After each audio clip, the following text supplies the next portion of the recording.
campus. All the men Zakia saw looked like they were ready to meet the challenge. In the beginning, when one of them paid her a compliment, she either found it difficult to speak or simply got weak in the knees. She was much more in control of herself now, but every once in a while she'd be overcome and revert to her awestruck behavior. Zakia was a pretty girl, sweet, innocent, smart, and intimidated by her mother.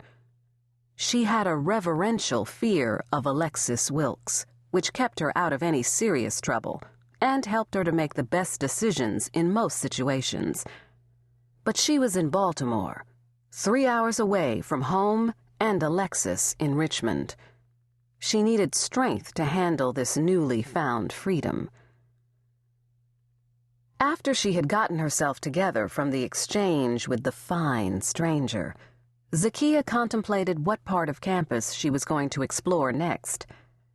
Just as she decided to check out the library, the fine stranger and a beautiful woman came back out of the dormitory holding hands.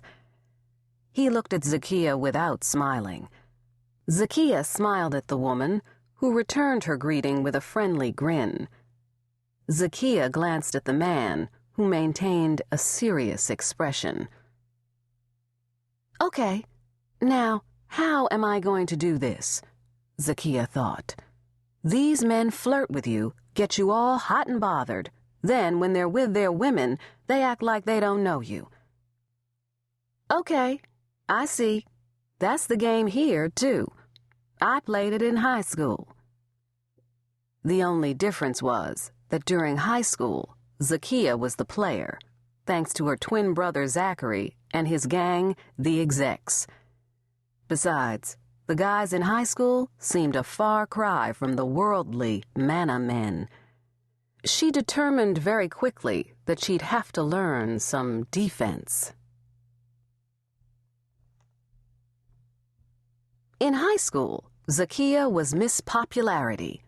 Her mother, Alexis, was a strong black woman who didn't stand for any bad behavior from anybody, including the father of her children. Rollo Brown was an old-school player who had 3 children by 2 different women. One time, when they were doing really well, and Alexis had fleeting thoughts of having a nice, wholesome, together family, she allowed herself to want to marry Rollo when the twins were 4 years old. Then she found out that Rollo had fathered her neighbor Mavis's baby girl. So much for a wholesome family. Alexis depended on no one but herself, and she trained her little ones to be as self-sufficient as she was. Rollo, however, was expected to provide for the twins financially. It was no secret in the neighborhood that Rollo was Mavis's baby's daddy. 4-year-old Zakia was thrilled beyond measure when she overheard her mother on the phone fussing to her friend Jean Harris about what a dog Rollo was, messing with a neighbor right around the corner and giving her children a baby sister by some other woman, and that she would never marry him and he better take care of the twins or she would have him locked up. "I have a baby sister," was all Zakia cared about. She told Zachary. "We have a baby sister." "Where is she?" Zachary asked. "At Miss Mavis's house." "Why is she at Miss Mavis's house?" "Because Miss Mavis is her mommy." "So how can she be our sister?"